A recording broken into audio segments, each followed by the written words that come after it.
Hello friends, आज हम वर्ण पढ़ेंगे। वर्ण किसे कहते हैं ये हम जानेंगे कि वर्ण किसे कहते हैं। वर्ण भाषा की सबसे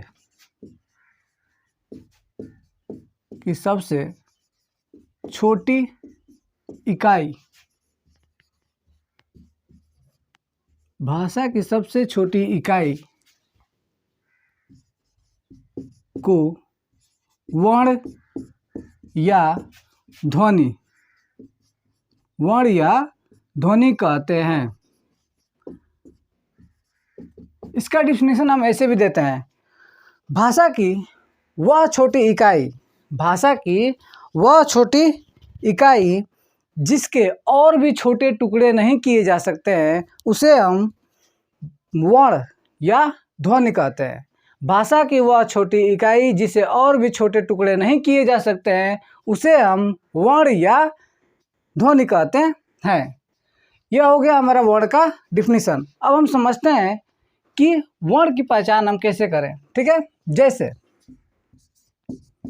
जैसे हम लिखते हैं क, हलंत लग गया नीचे। ठीक है, तो इसे हम आधा क बोलते हैं। किसी भी व्यंजक में अगर हलंत लग जाता है तो उसे हम आधा कहते हैं। ठीक है, जैसे क हलंत, ख हलंत, ग हलंत, तो इसे हम आधा क, आधा ख, आधा ग डॉट डॉट और भी सारे हैं। ठीक है, इस प्रकार से हम वर्णों को जानते हैं। ठीक है, अब हम जानते हैं, जैसे एक शब्द है हमारे पास राम को हम डिफाइन करेंगे वर्ण में, तो इसे हम आधा र प्लस आ प्लस म प्लस अ, देखिए हमें आधा र, आ, म और अ, ये सभी वर्ण है और इन वर्णों के समूह से, ठीक है, इस वर्णों के संयोग से हमें राम बना।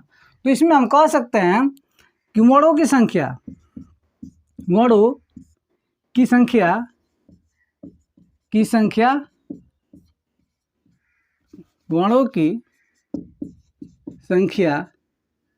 4 और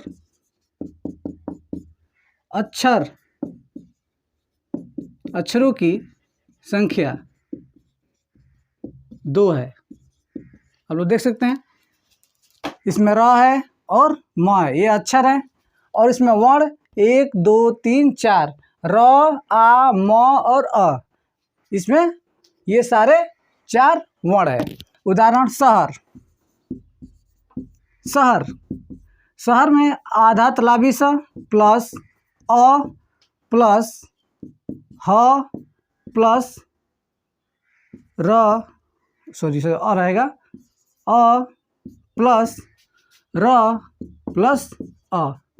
इसमें देखिए शहर में 3 अक्षर हैं और 3 का हम क्या कर देंगे, दोगुना जब करेंगे तो हमारे पास वर्ण प्राप्त हो जाएगा, यानी कि इसमें 6 वर्ण है।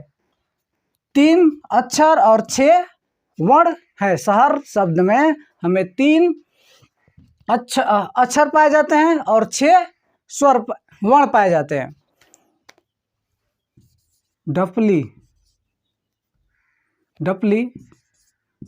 डपली में हमें आधा ड प्लस अ प्लस प, आधा प प्लस अ प्लस ल प्लस बड़ी, इस तरह से हमारा डपली में हमें 3 अक्षर और 6 वर्ण पाए जाते हैं। ठीक है, वर्ण आपको समझ में आ गया होगा। अब हम जानते हैं वर्णमाला किसे कहते हैं। वर्णमाला किसे कहते हैं। वर्णों के सुव्यवस्थित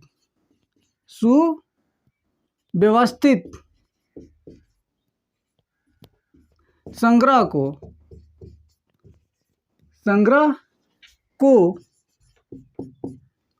वर्णमाला कहते हैं। माला कहते हैं। वर्णों को जब हम सुव्यवस्थित करके लिखते हैं तो उसे हम वर्णमाला कहते हैं। ठीक है, आपको समझ में आ गया होगा। अब हम जानते हैं वर्ण के भेद।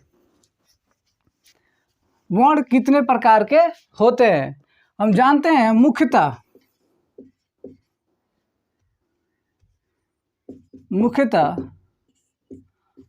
वर्णों को हिंदी भाषा के अनुसार, वर्णों को हिंदी भाषा के आधार पर, हिंदी भाषा के आधार पर दो भागों में विभाजित किया गया है। दो भागों में विभाजित किया गया है। विभाजित किया गया है। पहला स्वर व्यंजन, स्वर। दूसरा व्यंजन। पहला है स्वर, दूसरा है हमारा व्यंजन। स्वतंत्र रूप से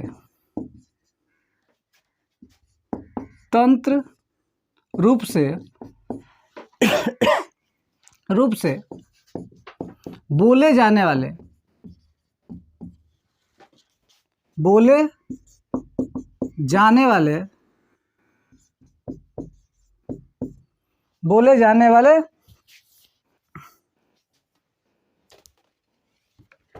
वर्णों को स्वतंत्र रूप से बोले जाने वाले वर्णों को स्वर कहते हैं। स्वर कहते हैं। ध्यान से देखिए, कुछ जान लेते हैं इसके बारे में। नोट पहला है, स्वर लिखने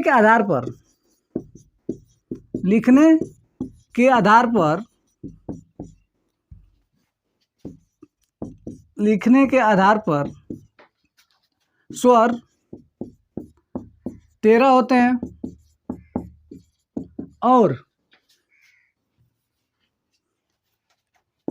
और उच्चारण के आधार पे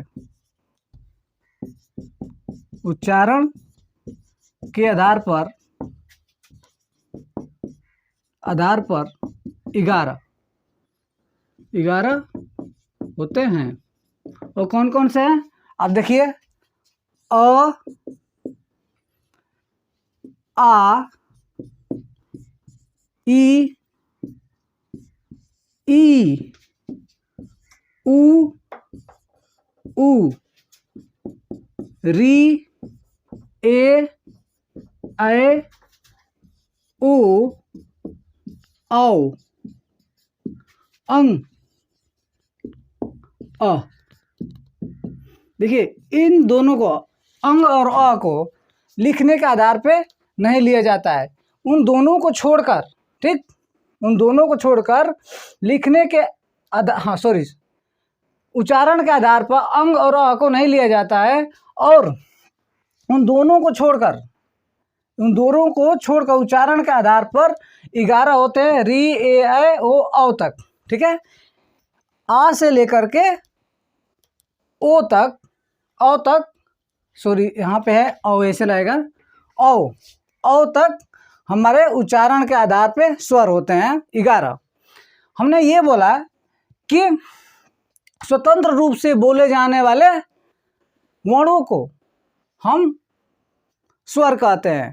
जैसे जब हम इन्हें बोलते हैं तो हमारे कंठ से सीधे आवाज़ निकल जाती है, हमारे जीभ का इस्तेमाल नहीं करना पड़ता है, इसलिए हम इन्हें स्वतंत्र रूप से बोले जाने वाले वर्ण कहते हैं। जैसे जब हम बोलते हैं अ, जब हम अ बोलते हैं तो सीधा कंठ से एकदम सीधा आवाज़ बिना रुके निकल जाती है।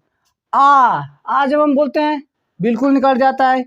ई जब हम बोलते हैं थोड़ा झटके से बोला जाता है ई, ठीक है। लेकिन ये बड़ी को जब हम बोलते हैं तो लंबा बोलते हैं ई, ठीक है।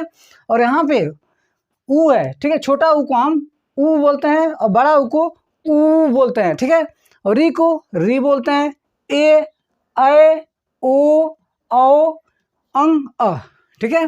तो इनको बोलते वक्त हमारे किसी भी प्रकार का बोलने में रुकावट नहीं होती है, सीधा एकदम बिल्कुल डायरेक्ट गले से निकल जाती है। ठीक है, तो इसलिए हम इन्हें स्वतंत्र रूप से बोले जाने वाले वर्ण बोलते हैं। आपको स्वर समझ में आ गया होगा। अगले वीडियो में मैं आपको वर्ण के वर्गीकरण पढ़ाऊंगा। ठीक है, और आप लोग इस चैनल को लाइक करें, सब्सक्राइब करें और अपने फ्रेंडों को भी सेंड करें। ओके।